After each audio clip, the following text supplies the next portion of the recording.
جو لوگ صحابہ کرام رضی اللہ عنہم مجمعین کو حجت، معیار حق اور عادل نہیں مانتے، ان کے اعتراضات ہیں صحابہ کرام پر۔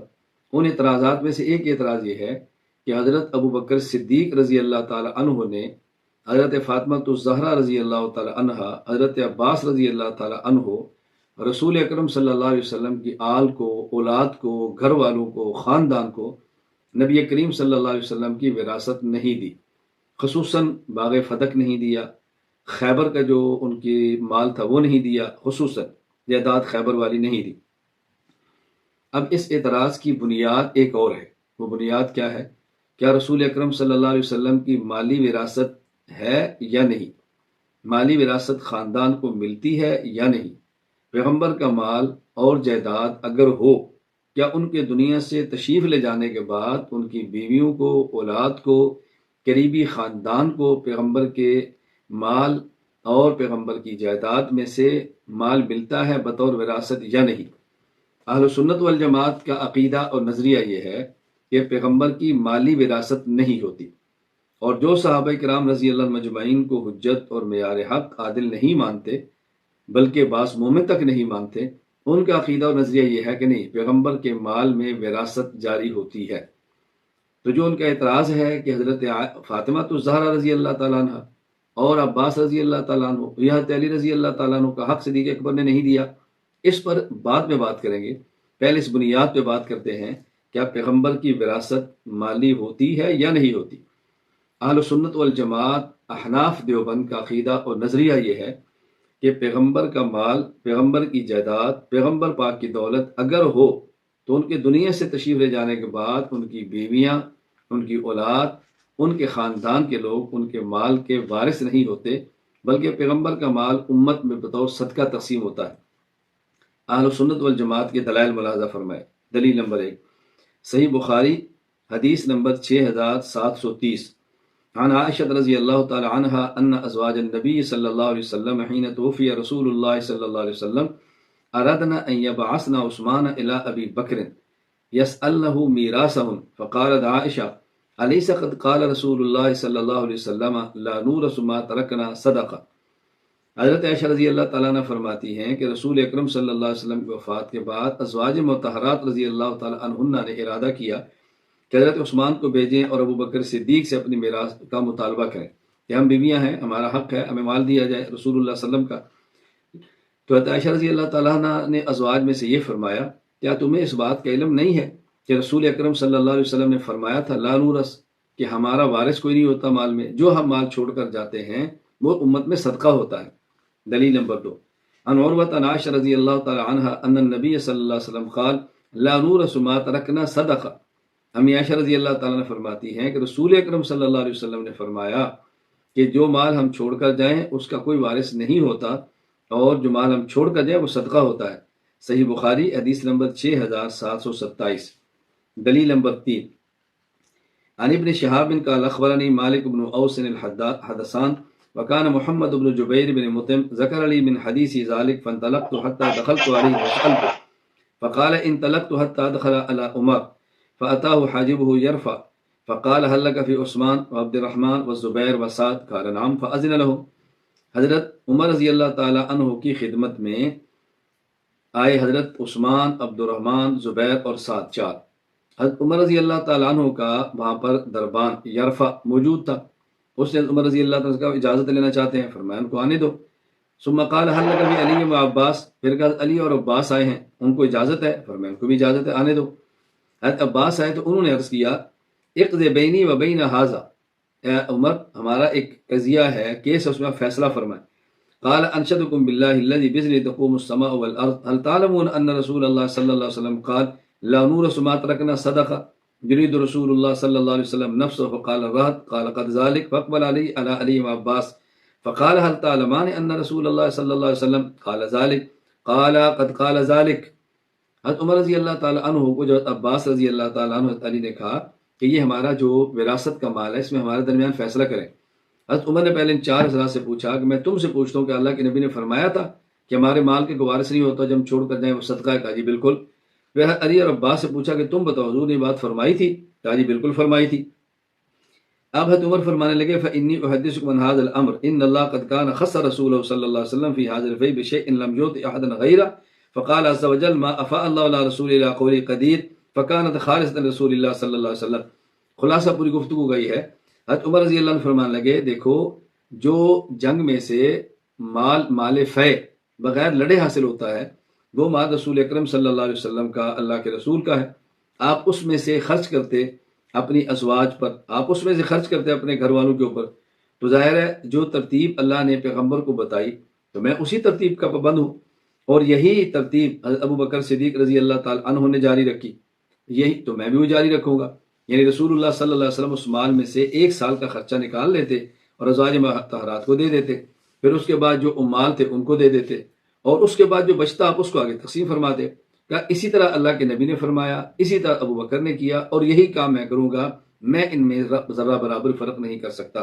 خلاصہ اس دلیل کا یہ ہے کہ حضرت علی، حضرت عباس، حضرت عثمان، عبد الرحمن، زبیر اور سعد، ان حضرات کی موجودگی میں عمر رضی اللہ تعالیٰ نے یہ بات فرما رہے ہیں کہ رسول اکرم صلی اللہ علیہ وسلم کے مال کا کوئی وارث نہیں بنتا، اور ان تمام حضرات نے اس بات کو تسلیم کیا ہے، تمام نے تسلیم کیا ہے. دلیل نمبر 4، یہ جو میں نے حدیث بیان کی ہے صحیح بخاری حدیث نمبر 6728 تھی. دلیل نمبر 4، السنن الکبریٰ للبیہقی حدیث نمبر 13117، عن ابی ہریرہ رضی اللہ عنہ ان رسول اللہ صلی اللہ علیہ وسلم قال لا تختصم ورثتی دینارا ما ترکت بعد نفقت النساء ومؤونت عاملی فهو صدقہ.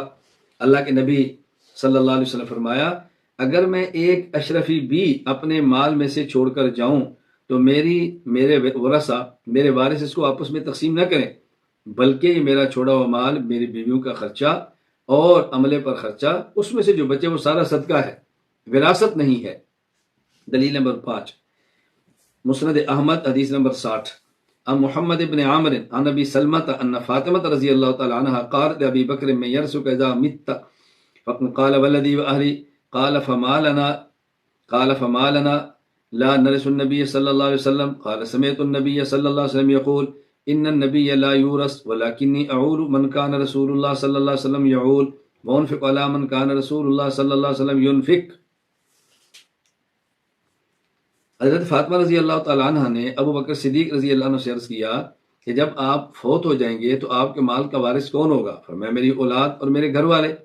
حضرت فاطمہ نے کہا پھر ہم اپنے والد نبی پاک صلی اللہ علیہ وسلم کے وارث کیوں نہیں بنتے، ہمیں ہمارا مال کیوں نہیں ملتا؟ حضرت ابو بکر صدیق رضی اللہ عنہ فرمانے لگے کہ پیغمبر کا کوئی وارث نہیں ہوتا مال کا، دولت کا.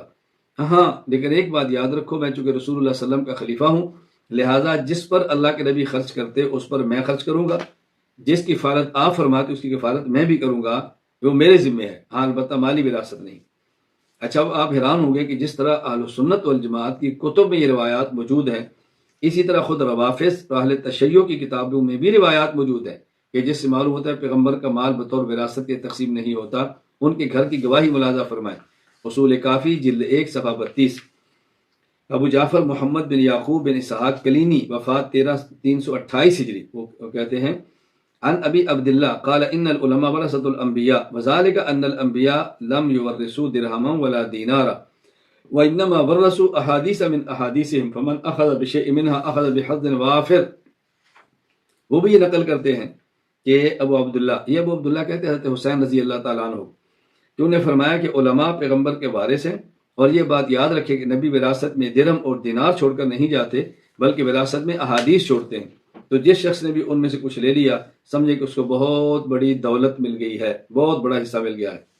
اسی طرح احتجاج تبرسی جلد 1 صفحہ نمبر 104، علامہ ابو منصور احمد بن علی تبرسی روایت کرتے ہیں انی اشہد اللہ وکفا بی شہیدا انی سمعت رسول اللہ صلی اللہ علیہ وسلم یقول نحن معاشر الانبیاء لا نورث الذهب ولا فضة ولا دارا ولا اقارا وانما نورث الكتاب والحکمة والعلم والنبوة وما كان لنا من طاعة فلولی الامر بعدنا ان يحكم فيه بحکمه. اللہ اکبر. وہ بھی یہ نقل کرتے ہیں کہ رسول اللہ صلی اللہ علیہ وسلم کا ارشاد ہے کہ ہم جو انبیاء ہیں ہم سونا چاندی گھر اور زمین وراثت میں نہیں چھوڑتے، بلکہ ہماری وراثت کتاب ہے، حکمت ہے، علم ہے اور نبوت کے آثار اور نبوت سے متعلق امور ہیں. ہمارے بعد جو بھی ہوگا ہمارے کھانے پینے کا جو مسئلہ ہے ہمارے لیے وہ کس کے ذمہ ہے؟ ولی الامر کے ذمہ ہے. پیغمبر کے بعد جو ولی الامر ہے اس کے ذمہ ہے، اللہ کے نبی فرما رہے ہیں، اور اس کا فیصلہ وہ کرے گا۔ تو معلوم ہوا کہ یہ بھی اس بات کے قائل ہیں، ان کی کتب بتا رہی ہیں پیغمبر کے لیے مالی وراثت نہیں ہے۔ ان کے دلائل کیا ہیں، شبہات کیا ہیں جس بنیاد پر وہ کہتے ہیں نہیں پیغمبر کی مالی وراثت چلتی ہے؟ دلیل نمبر 1، قرآن کریم سورہ مریم آیت نمبر 6، یرثنی ویرث من آل یعقوب واجعلہ رب رضیہ۔ حضرت زکریا علیہ السلام نے اللہ سے دعا مانگی کہ یا اللہ مجھے کوئی اولاد دے دے جو میری آل یعقوب کی اے اللہ وارث بنے۔ اسی طرح سورۃ النمل آیت نمبر 16، وورث سلیمان داود وقال یا ایھا الناس علمنا منطق الطیر واوتینا من کل شیء ان ھذا لہو الفضل المبین۔ کہا جی سلیمان علیہ السلام داؤد کے وارث تھے، اور داؤد علیہ السلام نبی تھے، سلیمان علیہ السلام بھی نبی تھے، تو معلوم ہے پیغمبر کی وراثت چلتی ہے۔ یہ وہ دلیلیں پیش کرتے ہیں۔ جواب سماعت فرمائیں۔ جواب نمبر 1، ان آیات میں جو وراثت ہے اس سے مالی وراثت مراد نہیں بلکہ علمی وراثت مراد ہے، دین مراد ہے، مال نہیں، اور اختلاف مالی وراثت میں ہے، دینی اور علمی وراثت میں نہیں۔ باقی وراثت کے اطلاق مال پر جس طرح ہوتا ہے اسی طرح علم پر بھی ہوتا ہے، اس پر دلائل ملاحظہ فرمائیں۔ نمبر 1 لغت اٹھائیں، القاموس الوحید صفحہ نمبر 1834، وارثہ یارثو، کسی کے مرنے کے بعد اس کا وارث ہونا، عزت، دولت، وراثت میں ملنا۔ اسی طرح زمانے جاہلیت کے مشہور شاعر عامر بن کلثوم، وفات 584 ہجری، صبا معلقہ صفحہ 39 آپ دیکھیں، کہتا ہے ورثنا المجد قد علمت معد نطائن دونہ حتی یبیننا۔ اللہ اکبر، کہتا ہے قبیلہ معد خوب جانتا ہے کہ ہم شرافت کے وارث ہیں، اس لیے ہم لڑتے ہیں تاکہ ہماری شرافت کھل کر واضح ہو جائے۔ وہ سمجھتے ہیں کہ شرافت لڑنا اور بہادری یہ شرافت اور ہم اس میں وارث ہیں، تو یہاں شرافت کے اندر وراثت کو بتایا جا رہا ہے۔ دوسری دلیل ان کی ہمارے دلائل قرآن کریم سورہ اعراف آیت نمبر 169، فخلف من بعدهم خلف ورثوا الکتاب یأخذون عرض هذا الادنی ویقولون سیغفر لنا، پھر ان کے بعد ان کی جگہ ایسے جانشین آئے جو کتاب کے وارث تو بنے مگر ان کی حالت یہ تھی کہ انہوں نے کتاب کو چھوڑ کر مال و دولت کو شروع کر دیا یا کتاب کا وارث قرار دیا گیا۔ اسی طرح سورۃ الفاتر آیت نمبر 32، ثم اورثنا الکتاب الذین اصطفینا من عبادنا، پھر ہم نے اس کتاب کا وارث اپنے بندوں میں سے ان کو بنایا جنہیں ہم نے چن لیا تھا۔ سورۃ الشورى آیت نمبر 14، وَإِنَّ الَّذِينَ أُورِثُوا الْكِتَابَ مِن بَعْدِهِمْ لَفِي شَكٍّ مِّنْهُ مُرِيبٍ، اور ان لوگوں کے بعد جن کو کتاب کا وارث بنایا گیا۔ تو دیکھیں ہم نے 3 آیات پیش کی ہیں یہ بتانے کے لیے کہ وراثت علم میں چلتی ہے، وراثت کا اطلاق علمی وراثت پر بھی ہوتا ہے، صرف یہ نہیں ہوتا کہ وراثت کے اطلاق وہ مال اور دولت پر ہی ہو۔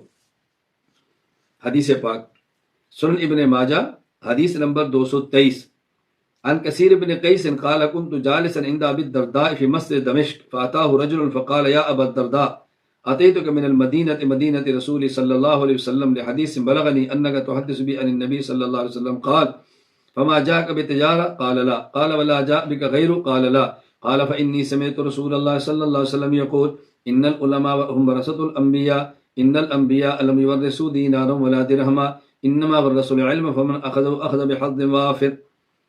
کثیر بن قیس کہتے ہیں کہ دمشق کی جامع مسجد میں ابو الدرداء مسجد دمشق میں بیٹھے تھے، ان کے پاس ایک شخص آیا اور کہا میں مدینہ الرسول مدینہ منورہ سے آپ کی خدمت میں آیا ہوں، ایک حدیث آپ کے پاس ہے وہ لینے کے لیے، مجھے پتہ چلا کہ آپ ایک حدیث بیان فرماتے ہیں۔ حضرت ابو الدرداء نے پوچھا کیا تمہارے آنے کا مقصد تجارت ہے؟ کہا جی نہیں۔ آنے کا مقصد کوئی اور دنیا کا کام ہے؟ کہا جی بالکل نہیں۔ صرف اس وجہ سے آئے ہو؟ کہا جی اس وجہ سے۔ آگے لمبی بات ہے جو ہمارا ایک مستدل ہے میں وہ پیش کرنا چاہتا ہوں۔ حضرت ابو الدرداء نے فرمایا کہ رسول اکرم صلی اللہ علیہ وسلم فرماتے ان العلماء هم ورثۃ الانبیاء ان الانبیاء لم يورثوا دینارا ولا درہما انما ورثوا العلم۔ دیکھیں حدیث پاک سن ابن ماجہ کی بھی آگے کہ رسول اکرم صلی اللہ علیہ وسلم کی وراثت یہ مالی وراثت ہے۔ میں نے آپ کی خدمت میں لغت کو پیش کیا، قرآن کریم کی 3 آیات پیش کی اور حدیث مبارک پیش کی اس بات پر کہ وراثت کا اطلاق مال کی وراثت پر بھی مال کی وراثت پر جس طرح ہوتا ہے اسی طرح وراثت کا اطلاق علم کی وراثت پر بھی ہوتا ہے۔ اور وراثت سے مراد وراثت علمیہ یہ خود روافظ کی کتب کے اندر بھی موجود ہے۔ حضرت ابو ہریرہ رضی اللہ تعالی عنہ مدینہ منورہ کے بازار سے گزرے اور لوگ وہاں کھڑے ہو گئے، فرمایا اہل السوق ما جزاکم، اور بازار والوں تاجروں تمہیں کیا ہوا؟ مسجد میں پیغمبر کی وراثت تقسیم ہو رہی، تم یہاں کھڑے ہو؟ تو وہ سیدھے مسجد کے اندر گئے وہاں گئے تو وراثت ان کے خیال کے مطابق کچھ نہیں تھا، واپس آئے، حضرت ابو ہریرہ کھڑے رہتا کہ واپس آئے تو میں ان سے بات کروں، تو انہوں نے کہا ابو ہریرہ تم نے کہا وراثت تقسیم ہوئی، وہاں تو کچھ بھی نہیں ہے۔ فرمایا تم نے کیا دیکھا؟ کہا کچھ لوگ نماز پڑھ رہے تھے، کچھ لوگ نماز پڑھ رہے تھے، اور اسی طرح لوگ قرآن کریم پڑھ رہے تھے، اور کچھ لوگ اللہ کا یعنی حلال و حرام کی باتیں کر رہے تھے۔ حضرت ابو ہریرہ فرماتے ہیں اللہ ویحکم فذاک میراث محمد صلی اللہ علیہ وسلم ویحکم فذاک میراث محمد صلی اللہ علیہ وسلم۔ حضرت ابو ہریرہ عجیب بات فرمایا ویحکم فذاک میراث محمد صلی اللہ علیہ وسلم، اور تعجب ہے تمہارے اوپر، یہی تو پیغمبر کی وراثت ہے جو تم دیکھ کر آئے ہو۔ اب دیکھیں ان حضرات کے اپنے الفاظ کیا ہیں۔ انہوں نے کہا فقال ابو ہریرہ اما رأیتم فی المسجد احدا قالوا بلا رأینا قوما یصلون وقوما یقرؤون القرآن وقوما یتذاکرون الحلال والحرام، کچھ لوگ نماز پڑھ رہے ہیں، کچھ لوگ قرآن پڑھ رہے ہیں، کچھ لوگ حلال حرام کی باتیں کر رہے ہیں۔ تو حضرت ابو ہریرہ اسی کو پیغمبر کی وراثت قرار دے رہے ہیں، اور یہ ان کے گھر کی گواہی ہے، روافض کے گھر ہی۔ خیر، جواب نمبر 1 کا خلاصہ یہ ہے کہ جو قرآن کریم کی آیات آپ نے پیش کی ہیں، حضرت زکریا اللہ سے دعا مانگتے ہیں کہ مجھے اولاد ملے، اس سے مبارث ہو، اس وراثت سے مراد علمی وراثت ہے کہ نبی والا کام لے کر چلے۔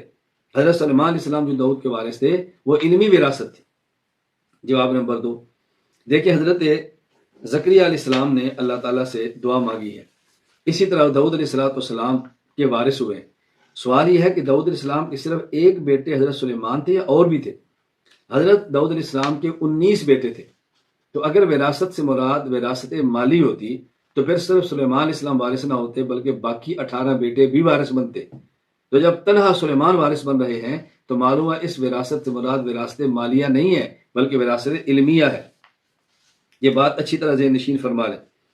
تفسیر قرطبی، حضرت امام ابو عبداللہ محمد بن احمد انصاری القرطبی رحمہ اللہ، وفات 671 ہجری، وہ تحریر فرماتے ہیں کان لداؤد صلی اللہ علیہ وسلم 19 ولدا فورث سلیمان من بینہم نبوتہ وملکہ ولو کان وراثت مال لکان جمیع اولاد فی سوا۔ اگر وراثت مالیہ ہوتی تو تمام کے تمام ان کے بیٹے وراثت کے اندر شریک ہوتے۔ اسی طرح علامہ حافظ الدین ابو البرکات عبداللہ بن احمد بن محمود النصفی، وفات 710 ہجری، وہ فرماتے ہیں تفسیر مدارک میں وارث منہ النبوہ والملک دون سائر بنیہ وکانوا 19 کہ آپ کے 19 بیٹے تھے، اگر وراثت مالیہ ہوتی تو سب برابر کے شریک ہوتے۔ بلکہ آپ کو حیرانگی ہوگی کہ یہ مضمون خود روافظ کی کتب کے اندر بھی ہے کہ داؤد علیہ السلام کا ایک بیٹا نہیں تھا، زیادہ بیٹے تھے۔ دیکھیں اصول کافی میں ابو جعفر محمد بن یعقوب بن اسحاق کلینی، وفات 328 ہجری، وہ لکھتے ہیں وکان لداؤد علیہ السلام اولاد عدہ، داؤد علیہ السلام کے کئی بیٹے تھے، بہت اولاد تھی۔ اسی طرح محمد باقر بن محمد تقی بن مقصود علی المجلسی، معروف ملا باقر مجلسی، وفات 1699 عیسوی، وہ حیات القلوب جلد 1 صفحہ 456 میں لکھتے ہیں داؤد چند فرزند داشت، داؤد علیہ السلام کے کئی چند ایک بیٹے تھے، وہ بھی اس بات کی معترف ہیں کہ سلیمان علیہ السلام کے علاوہ بھی بیٹے تھے۔ اور تیسرا جو آپ سماعت فرمائیں، خیر یہ تو میں نے اس بات پر گفتگو کی ہے کہ وراثت مالیہ نہیں بلکہ وراثت علمیہ ہے۔ تیسرا جو آپ سماعت فرمائیں۔ اب دیکھیں اگر پیغمبر کی وراثت تقسیم ہوتی اور نبی کی مالی وراثت جاری ہوتی تو حضرت عائشہ صدیقہ اور سیدہ حفصہ تو ضرور لیتی، کیونکہ رسول اللہ صلی اللہ علیہ وسلم کے جانے کے بعد آپ کے جانشین اور خلیفہ حضرت عائشہ کے والد ابو بکر صدیق بنے ہیں، ان کے بعد خلیفہ امیر المومنین حضرت حفصہ کے والد عمر بن خطاب بنے ہیں، تو وہ اپنی بیٹیوں کو تو دے لیتے نا۔ تو ان حضرات کا اپنی بیٹیوں کو بھی نہ دینا اس بات کی دلیل ہے کہ پیغمبر کی وراثت مالی نہیں ہے۔ دلیل نمبر 4، دیکھیں اگر وراثت تقسیم ہوتی اور وراثت میں زہرا کو علی کو مال ملنا ہوتا مالی وراثت میں، تو علی رضی اللہ تعالیٰ عنہ جب خلیفہ بنے تو وہ باغ فدق حضرت فاطمہ کو دے دیتے، عائشہ کو دے دیتے، اپنی اولاد کو دے دیتے، حضرت فاطمہ نہیں، وہ تو فوت ہو گئی تھی، حضرت حسن و حسین کو دے دیتے، رسول اللہ صلی اللہ علیہ وسلم کی وراثت کو آگے منتقل فرما دیتے۔ تو حضرت علی رضی اللہ تعالیٰ عنہ کا باغ فدق کو خود نہ لینا، اپنی اولاد کو نہ دینا، پیغمبر کے اہل بیت کو نہ دینا، اس بات کی دلیل ہے کہ علی رضی اللہ تعالیٰ عنہ بھی اس بات کے قائل تھے کہ پیغمبر کی وفات کے بعد وراثت مالیہ نہیں ہوتی۔ اگر علمی اعتبار سے ان کو شبہت تھا بھی تھا تو فاروق اعظم رضی اللہ تعالیٰ عنہ کے ساتھ گفتگو کے بعد وہ سارے شبہات ختم ہو چکے تھے۔ باقی رسول اللہ صلی اللہ علیہ وسلم کا وارث مالی ان کی وفات کے بعد، دنیا سے جانے کے بعد کوئی کیوں نہیں ہوتا؟ اس میں حکمتیں ہیں۔ ہم حکمتوں کے پابند نہیں، ہم تو احکام کے پابند ہیں، لیکن پھر بھی حکمت علماء کرام نے تعریف فرمائی ہیں۔ مثلا حکیم الامت حضرت تھانوی رحمہ اللہ تعالی وفات 1362 ہجری، وہ احکام بیان القرآن میں لکھتے ہیں، اور یہی حیات ہے جس میں حضرات انبیاء علیہ السلام شہداء سے بھی زیادہ امتیاز قوت رکھتے ہیں، حتیٰ کہ بعد موت ظاہری کے سلامت جسد کے ساتھ ایک اثر اس حیات کے اس عالم کے احکام میں یہ بھی ظاہر ہوتا ہے، مثل ازواج احیاء کے ان کی ازواج سے کسی کو نکاح جائز نہیں ہوتا اور ان کا مال میراث میں تقسیم نہیں ہوتا، بس اس حیات میں سب سے قوی تر انبیاء علیہ السلام ہیں۔ حکمت، چونکہ پیغمبر وفات کے بعد قبر میں زندہ ہیں تو زندہ شخص کی وراثت تو تقسیم نہیں ہوتی، اس لیے پیغمبر کی وراثت تقسیم نہیں ہوتی۔ دوسری حکمت دیکھیں، اگر پیغمبر کی وراثت مالی چلتی تو نبوت پر اعتراض کرنے والے یہ اعتراض کر سکتے تھے کہ دیکھو پیغمبر نے نبوت اور تبلیغ دین کی آڑ میں دولت کو جمع کیا ہے، خود کتنا مال کمایا ہے، اور گئے ہیں تو اپنی اولاد کو کتنا مال دے کر گئے ہیں، تو پیغمبر کی ذات پہ الزام لگ سکتا تھا۔ اللہ نے پیغمبر کی ذات کو الزامات سے بری رکھنے کے لیے پیغمبر کے مال میں وراثت کو جاری نہیں فرمایا۔ اچھا، تیسری حکمت، النبی اولیٰ بالمؤمنین من انفسهم وازواجہ امہاتہم، جب پیغمبر کی بیویاں امت کی روحانی ماں ہیں تو پیغمبر خود امت کے روحانی باپ ہے۔ یہ نبی کا روحانی رشتہ برقرار رکھنے کے لیے اللہ تعالیٰ نے فیصلہ فرما دیا کہ پیغمبر کا سارا ترکہ پیغمبر کی امت کے اندر تقسیم ہو جائے، تاکہ ہر کسی کو پیغمبر کے ساتھ روحانی باپ کا تعلق ہو اور پیغمبر سے عقیدت اور بڑھے، نبی کی عظمت اور دل میں آئے، پیغمبر کی محبت اور بڑھے۔ اللہ تعالیٰ نے کتنا کرم فرمایا ہے۔